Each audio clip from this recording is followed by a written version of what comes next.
The zip strips up and the exam forms up sometime today. What we're going to do today, though, is we're going to start a new section. We're going to talk about the renal system. Before we get going in this, I'll show you a couple of slides that I promised you last time about the role of CO2 in the urge to breathe. But most of today's discussion is going to be focused on an introduction to the renal system. And we're going to see that when we talk about the function of the renal system, it's three major phases, one of which is going to be to regulate blood pH. We're not going to spend a lot of time on this, but it turns out that one of the major functions of the kidney is to do long-term regulation of blood pH. And in the net effect, we'll find that urine is acidic. So that means on net, we're getting rid of hydrogen ion from the blood vascular compartment, putting it out into the renal compartment, and getting it out into the outside world. And in so doing, we're regulating the pH of the blood. Mostly what we're going to emphasize in here is going to be the regulation of the osmolality of the blood.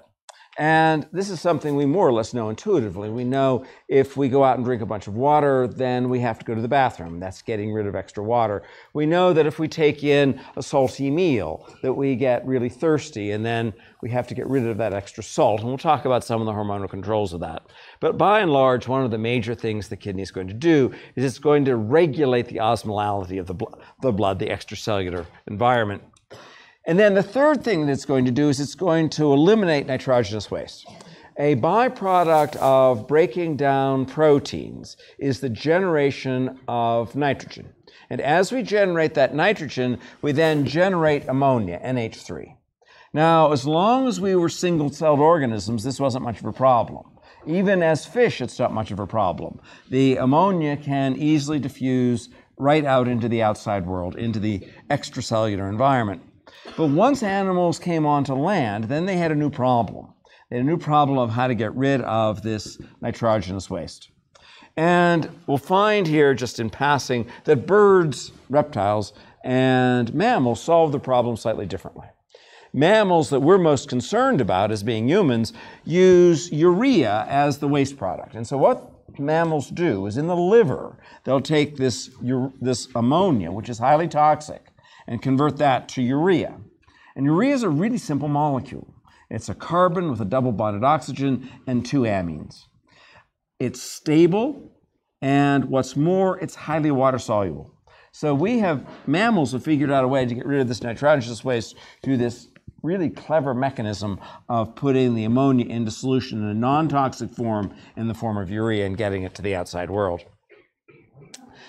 To understand how all of this works, we have to spend some time on kidney anatomy. We'll start, of course, with gross anatomy. We've touched on this in the past, where we talked about the blood supply coming into the kidney as being the renal arteries. So each kidney is being fed blood from descending aorta through the renal arteries. Those renal arteries, once they get inside the kidney, into the kidney, those then break up into arterioles, of course, and they branch and branch. But what's interesting about the structure of the kidney is that although we'll follow the same pattern where we go from arteries to arterioles to capillaries to veins, we'll see that the capillaries are all relegated to a particular region of the kidney. There's going to be a very thin veneer around the outside of the kidney, no more than a few millimeters wide, and all of the capillaries are going to be in that very thin veneer. And this has then physiological implications, because what we're going to do is we're going to bring all the blood up to the renal cortex, out to that thin veneer. And in that thin veneer, those capillaries are going to be organized in a unique fashion.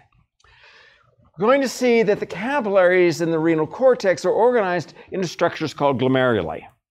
These are very fine capillaries, but they're not the simple straight pass capillaries we've talked about in the past. These capillaries are actually a tuft of capillaries. There'll be a whole group of capillaries. We'll see that the capillaries are going to be fed by an afferent arteriole and drained by an efferent arteriole. But the capillaries themselves, the glomerulus will sit in something known as Bowman's capsule. Together, the glomerulus and Bowman's capsule form a structure known as the renal corpuscle. And what we'll see is that this fine tuft of capillaries, which are, again, typical capillaries composed of a single layer of endothelial cells, will be tucked into a layer of epithelial cells called Bowman's capsule. And so we're going to see that Bowman's capsule is going to surround this tuft of capillaries, and that's going to be a functional organization of the renal cortex. We'll walk our way through here the interface between the glomerular capillary and Bowman's capsule. As always, a capillary is constructed of a single layer of cells, a single layer of endothelial cells. So we're going to have a single layer of endothelial cells sitting on its basal lamina. And then across that basal lamina now will be a layer of epithelial cells. And these epithelial cells will form Bowman's capsule. So at this point, we have a kind of interface. We have an interface between the endothelium of the glomerulus and the epithelium of Bowman's capsule. It's going to be an interface between the blood vascular compartment and the renal compartment. Now, one of the ideas that we're going to go through here today and for a couple more lectures is the idea that the way the kidney functions is it's to force out from the blood vascular compartment into the renal compartment an enormous volume of fluid, an enormous volume of ions and small molecules. And then once we have removed those molecules from the blood vascular compartment and put them into the renal compartment, then we pick and choose which of those we want to retain.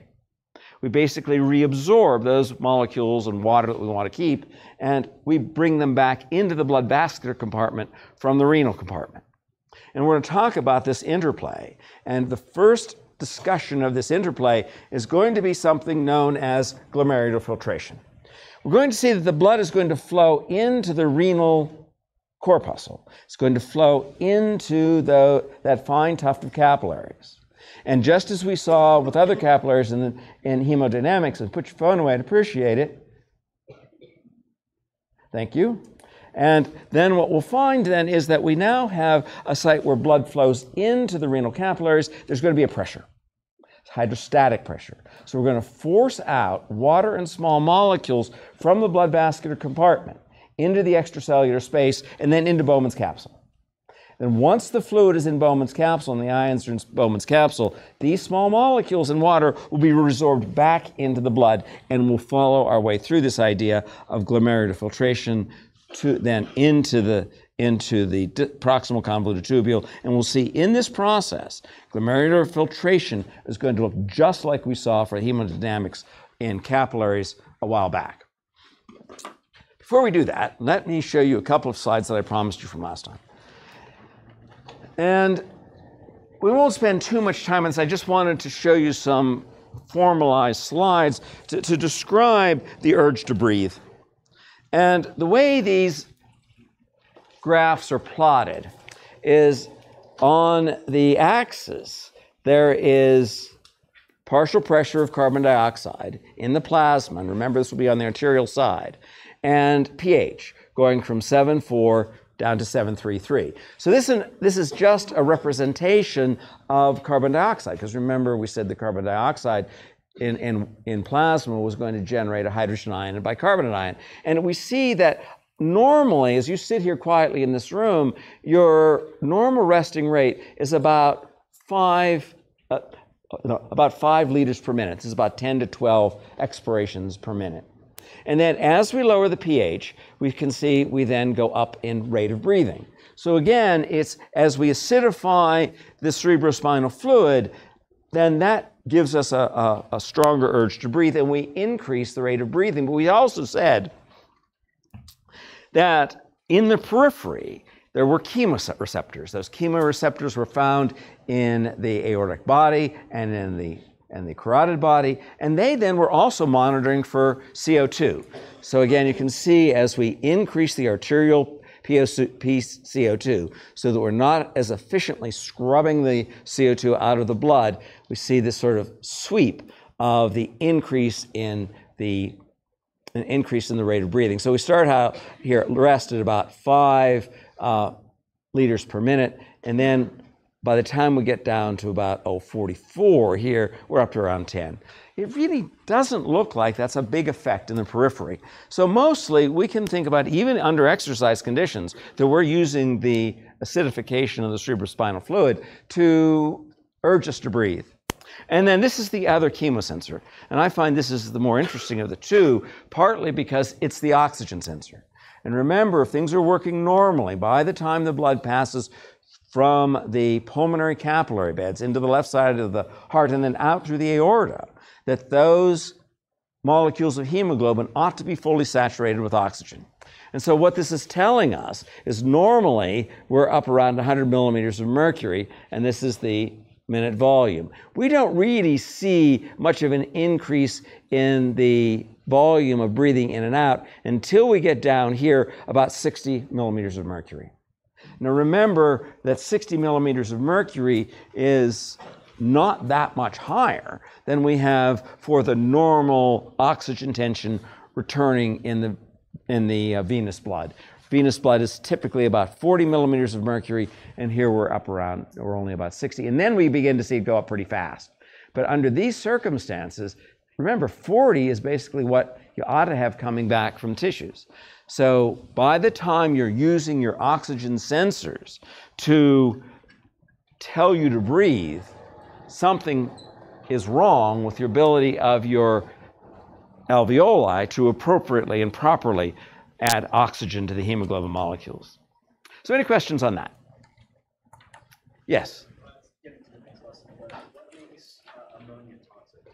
Pardon me? What makes ammonia toxic? I think it's because it forms a weak base, ammonium hydroxide. I think that's part of the problem. So it's bad for the pH. That's my assumption. But certainly it seems to foul metabolic activity. And it may have something even to do with mitochondria. I'm not sure. Because if you start getting weak bases in the mitochondria, then you have effects on the ability of the hydrogen pump to remove hydrogen and allow it to come back down across that ATPase. So it may have something to do with weak bases in the mitochondria, but I'm not entirely sure of that. Anything else? Well, let's start the story then about functions of the renal system.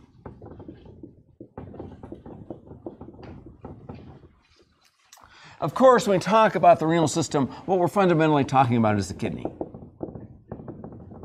And what the kidney does for us first is it regulates blood pH. And it regulates blood pH by removing excess hydrogen ion. If you take another course in physiology, you'll spend a lot of time with this because it's a really important function of the kidney. And what's happening is we are effectively acidifying. We're acidifying urine, such that for most of us, if you take the pH of the urine, it's going to be slightly acidic. We're getting rid of extra hydrogen ion out in the urine and thereby removing that hydrogen ion from the blood and regulating that blood pH so that it maintains its range of about 7.2 to 7.4. The other major function, of course, though, is to regulate water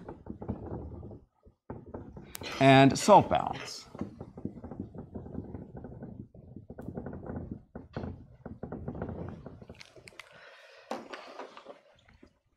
Basically, extracellular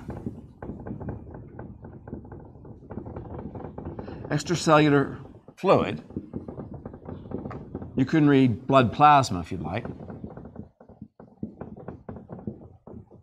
needs to be in the neighborhood of about 130 millimolar sodium ions and more or less 4 to 5 millimolar potassium ions, and about 2 to 3 millimolar calcium ions. If these numbers get too far out of whack, then we have physiological effects. And so what we find is one of the major roles of our kidney is to keep sodium concentrations in this 130 millimolar range, keep the potassium concentrations in 4 to 5 millimolar range, and sodium or calcium in 2 to 3 millimolar range. And so that's one of the major things the kidney does. And it will remove water if too dilute. You can read hypoosmotic.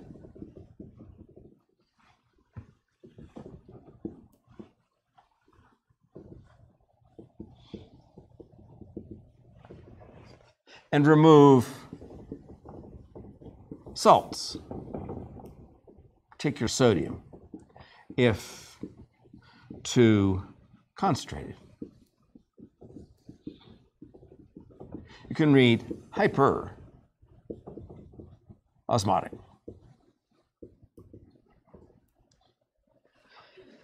There are really exquisite feedback systems here that we really don't have time to get into, but if you get down into the weeds of this, you'll find that there are regions in the hypothalamus which are recognizing the osmolality of blood.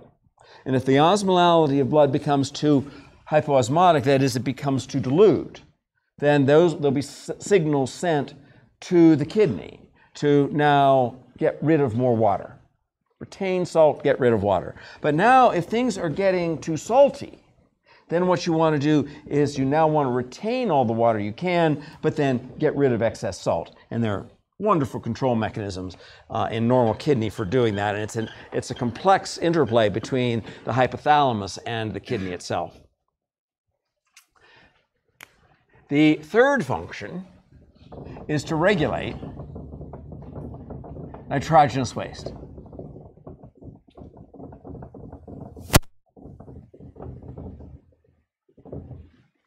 Basically, protein catabolism.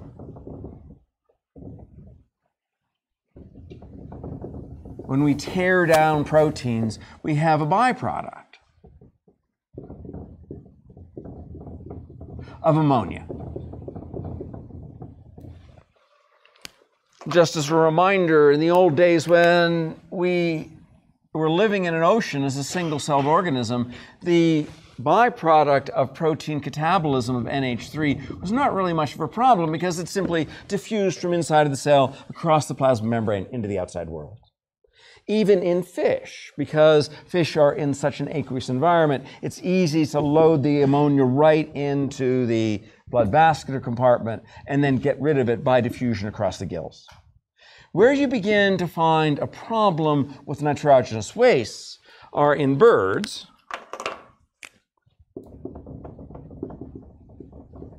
and reptiles.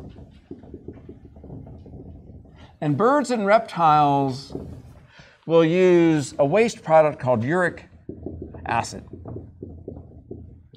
And it's not highly soluble.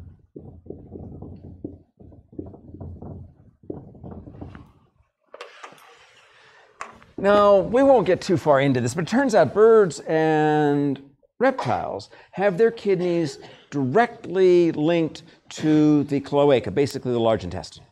And so they dump these nitrogenous waste products of uric acid, which are not especially water soluble, directly into the large intestine and that goes out with the feces. But for mammals have solved this problem in a different way. What mammals do is they generate a molecule of urea. And this is basically a function of the liver. And the liver then converts ammonia into urea. If you take a biochemistry course, you may well have to sit down and work your way through the urea cycle and how that gets done. But what I want to focus on here today is simply the idea a molecule of urea is a pretty simple molecule. It's a carbon with a double bonded oxygen, and covalently linked to that carbon are two nitrogens with their corresponding hydrogens. Because of the polarity of that oxygen molecule, the double-bonded oxygen. This is highly soluble.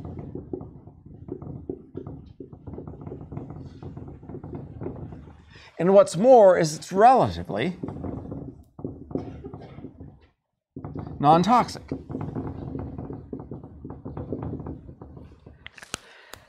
And in fact, as we work our way through this, we're going to find that in the kidney itself, there will be high levels of urea, which are going to be used as part of the osmotic gradient to help concentrate water. And we'll talk about how that happens. Urea is such a non-toxic molecule that we can, in fact, use it functionally in the kidneys. Now, it's true if you get these levels high enough, if you are in renal failure, if your kidneys are not working properly, you will build up toxic levels of urea. If you get them high enough, they are a problem. But under normal circumstances, if your kidneys are working properly, your liver is working properly, you can make this molecule of urea and get rid of it to the outside world. I'm going to draw here on this upper panel. I'll label this as simply the anatomy of the kidney. And I'll draw a couple of kidneys here. We'll show the blood supply, and then I'll show you a pretty picture just to give you an anatomical sense of where the kidneys are and how they're plumbed.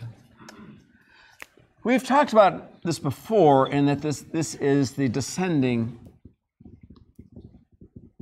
aorta. So it's carrying oxygenated blood from the left ventricle. The blood then enters the kidney through the renal arteries.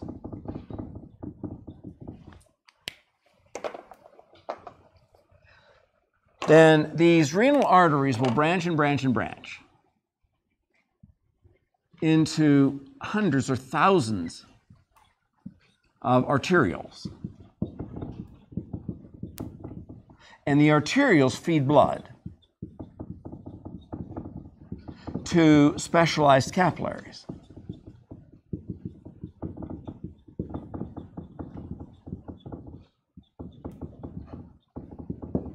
Called glomeruli.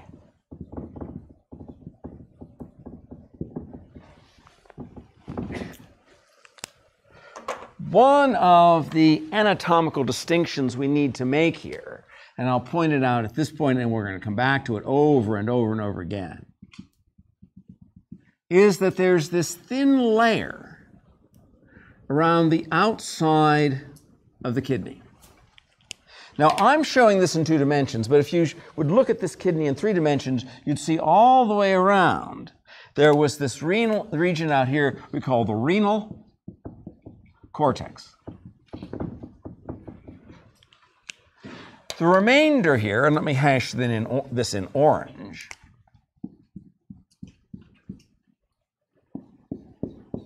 is called the renal medulla.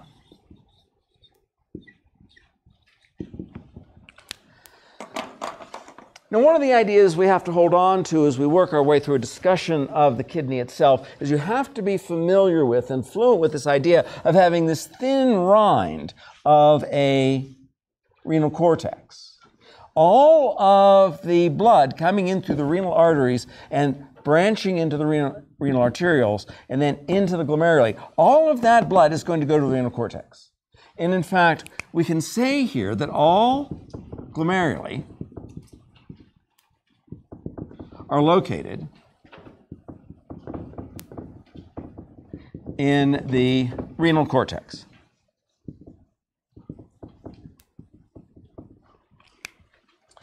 We're going to spend a whole lot of time on the microanatomy, the cellular anatomy of the structure between the renal cortex and the medulla. What I want to emphasize now, though, is just spend a moment here and put something here in green.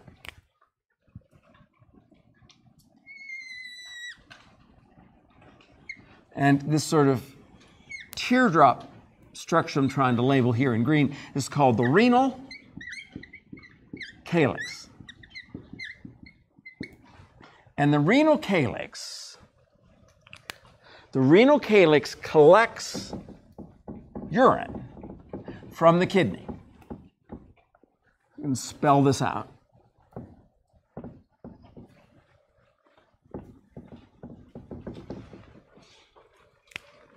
The renal calyx collects urine from the kidney.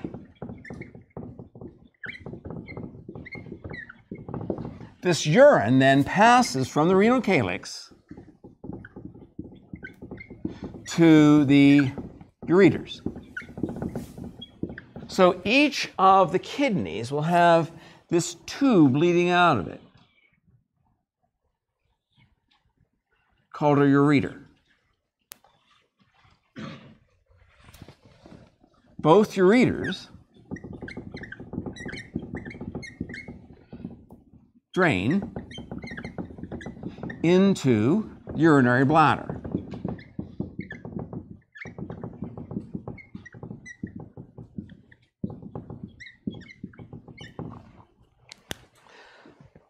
So you're continually collecting fluid in that urinary bladder, and the urinary bladder is really a quite remarkable structure. And again, if you take another course in physiology, you'll learn how the bladder is controlled, how the smooth muscle in the bladder and the specialized epithelium is controlled in such a way that the bladder can expand. It expands as it fills with fluid. And then finally,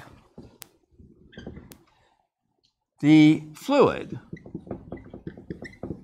goes to the outside world.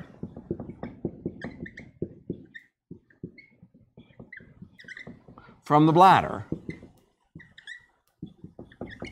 from the urinary bladder,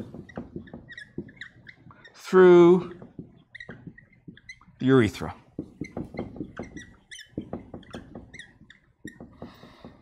Again, if you take an anatomy course, you'll get down into the weeds of all that. We're not going to do too much of that. In fact, what I'm going to do here is pretty much show you an overall view of the structure and then leave it behind.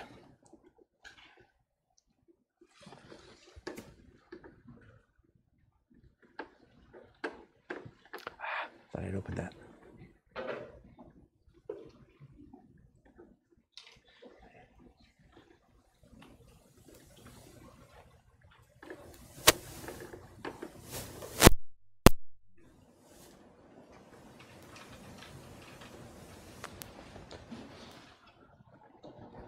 So just to take a moment here, again, I'll never ever ask you the structure of molecules on an exam in here, but I think it's worth taking a moment to look at this. That's the simple structure of ammonia, the NH3. We can convert in the liver ammonia to urea. That gives, here's the carbon, double bonded oxygen, NH2, and these two molecules, highly soluble molecule. There are another two molecules shown here in this list, though. One is the uric acid. That structure shown there is the waste product that we find in birds and reptiles. And it's worth taking a moment on this because we do generate some uric acid. One of the byproducts of breaking down nucleic acids is uric acid. And this can be a problem for us because it's not so water soluble. In some cases, this molecule of uric acid ends up being deposited in the joint capsules. And you begin to get these crystals of uric acid building up in the joint capsules. And if you get that, that's called gout. And those capsules can be very, very painful because you have crystals basically of this uric acid being deposited in your joint capsules, and every time you move, those crystals then will rub on that synovial surface and cause pain. But this is the major waste product that goes out in birds and in reptiles, and it's one that we have some of, but as long as we drink lots of water, we can usually get rid of it. The other one over here is creatinine. And creatinine becomes important for a couple of reasons. Many of you probably recognize this molecule because many people, particularly weightlifters, will be taking creatinine phosphate. Now, what creatinine does for us in our muscles is we take this molecule of creatinine and we put phosphate on it.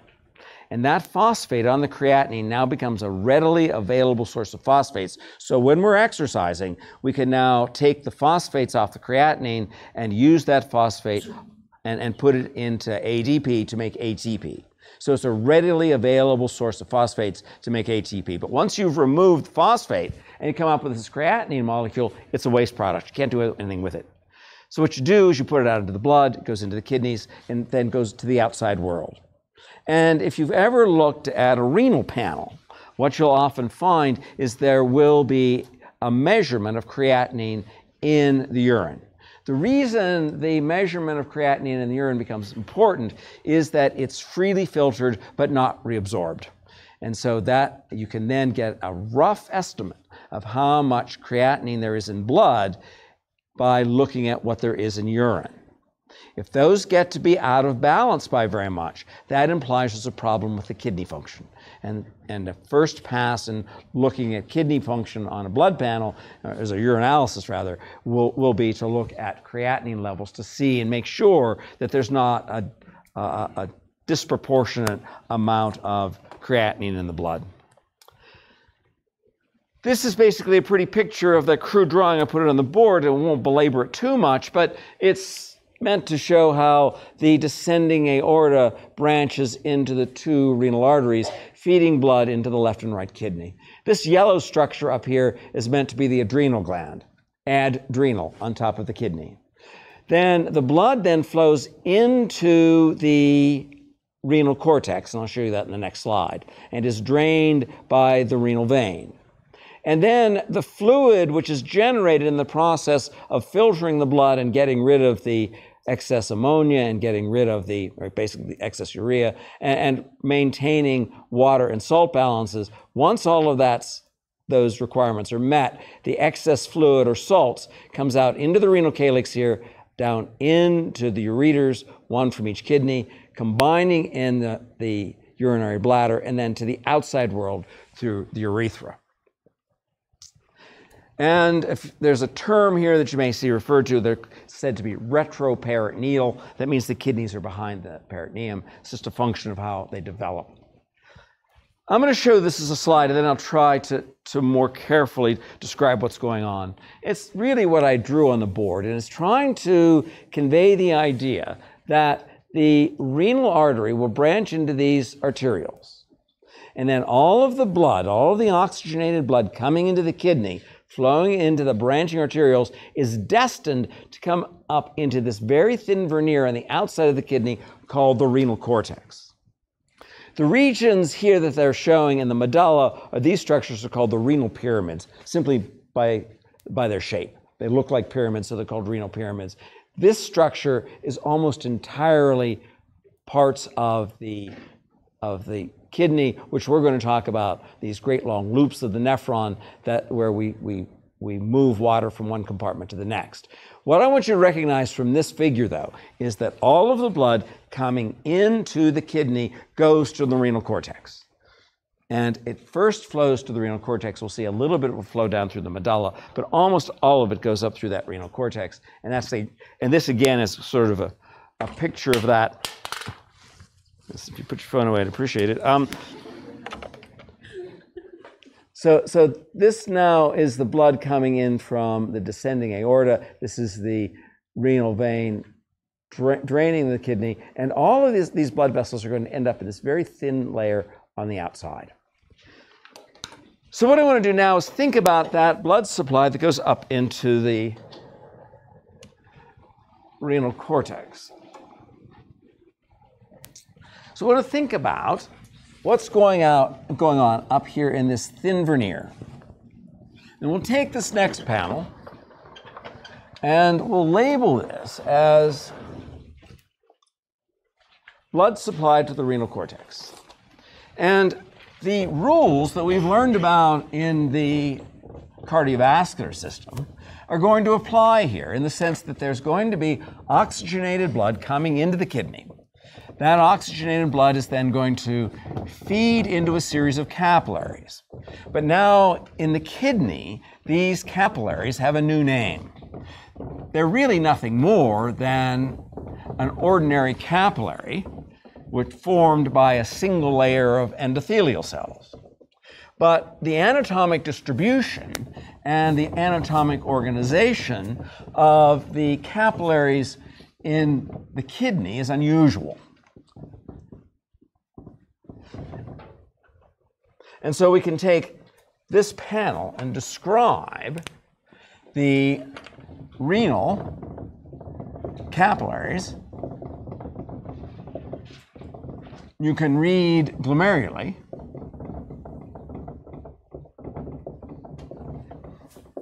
In the renal cortex.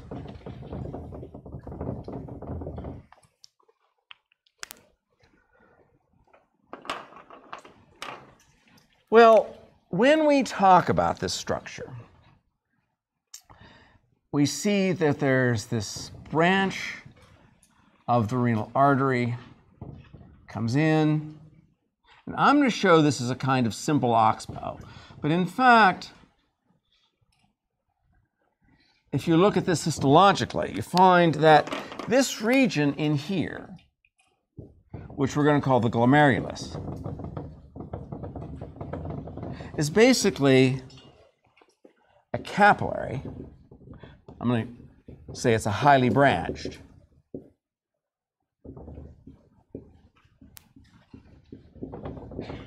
Capillary. This highly branched capillary is often referred to as a tuft of capillaries.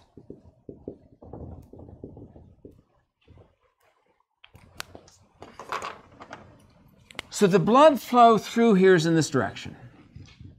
The blood flow is being carried, this is blood, carried into the glomerulus, and the structure that's carrying blood into the glomerulus is said to be the afferent arteriole. So this structure is the afferent arteriole. Blood is then flowing in through this afferent arteriole and into this structure here, which is the glomerulus, but it's nothing more than an ordinary capillary. Then the capillary is being drained by this structure here called the efferent arteriole.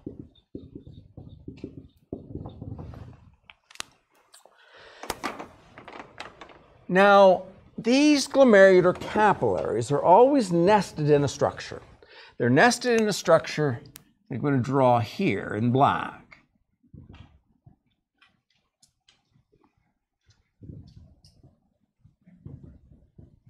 They're nested in a structure called Bowman's capsule.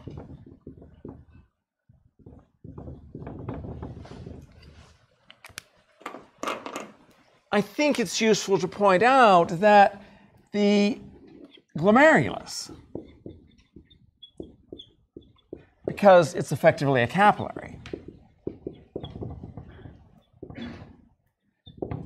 is constructed of a single layer of endothelial cells.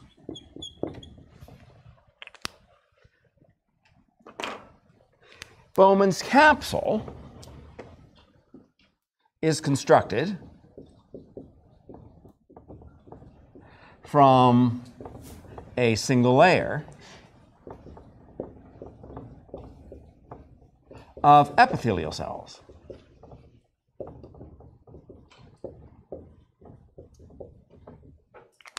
Now, as we work our way through this, we're going to find this is a proper epithelium. Remember, the definition of an epithelium is that we can walk along these cells, stepping one to the next, to the outside world. And so if we go back to this upper panel, we're going to see that the Bowman's capsule is located here. We're going to find that it forms this structure we're going to spend a lot of time talking about, called the loop of the nephron. Back up to the cortex. And drains into this structure known as the collecting duct. And this is an anatomical structure referred to over and over again. But what I wanted to emphasize is the importance of this being a proper epithelium. Because if you look at the cells here in Bowman's capsule, you can walk as though you were on stepping stones from one cell to the next, from Bowman's capsule, through the proximal convolular tubule, down through the descending limb, the ascending limb, to the collecting duct, out here into the renal calyx. This will also be bounded by an epithelium into the ureters, into the urinary bladder, to the urethra, to the outside world. A continuous layer of epithelium all the way back here to Bowman's capsule.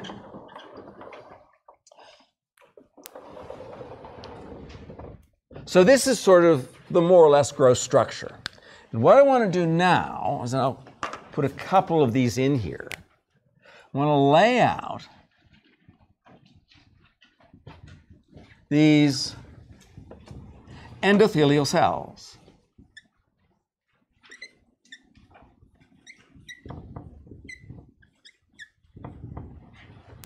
So I'm going to simplify this a little bit, and we're just going to show the layer of endothelial cells. And we'll draw this much as we've drawn other capillaries.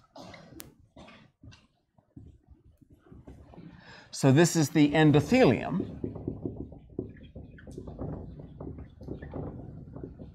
of the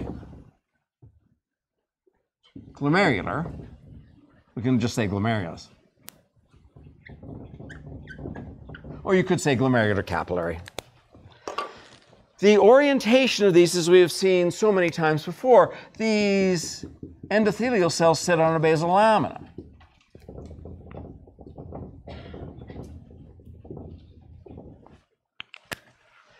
And then right across the basal lamina now are another set of epithelial cells. And these ones that I'm putting in black are meant to be epithelial cells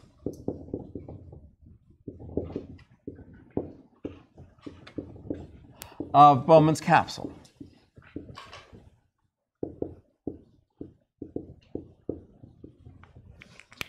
The epithelial cells of Bowman's capsule obey the same rules in that they sit on a basal lamina.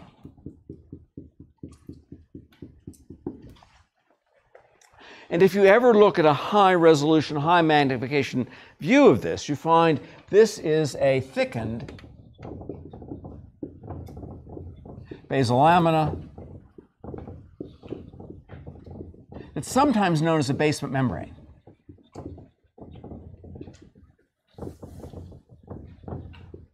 By and large, I don't like this term basement membrane because whenever we talk about membranes in here, we talk about phospholipid bilayers. This term basement membrane is an old term that precluded our understanding of the organization of the phospholipid bilayer. We now know the basement membrane is simply extracellular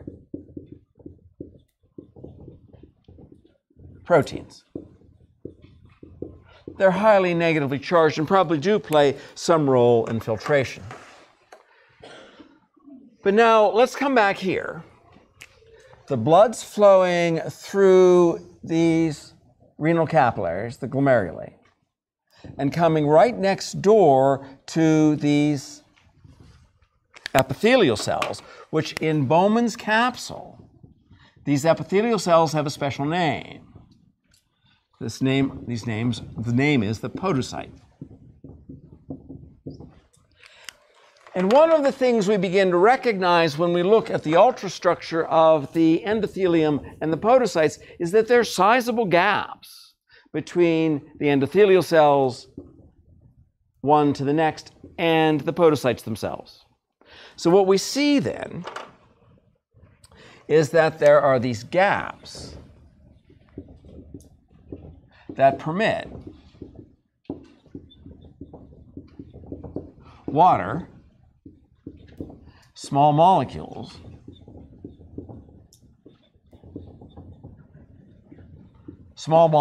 of molecular weight less than 1,000, and ions to pass. It's not too much of an exaggeration to imagine this as a sieve in your kitchen sink, where there are going to be holes in the sieve through which some things will pass and other things won't. We'll see that water is going to pass through the sieve and pass into Bowman's capsule. We'll see, though, that these gaps between the endothelial cells are large enough that, are small enough that they will allow water and molecules to move, but they're so small that they won't allow proteins to move through. So again, let's look at the flow. The flow through here is in this direction. So we have this renal capillary, the glomerular capillary, which now is carrying fluid through this structure.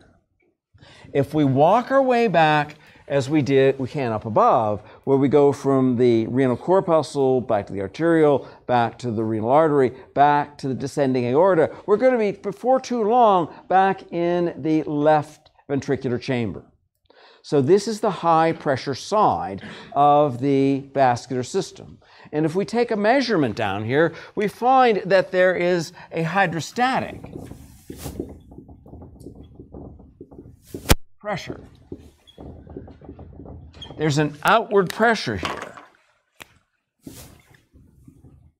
of about 55 millimeters of mercury.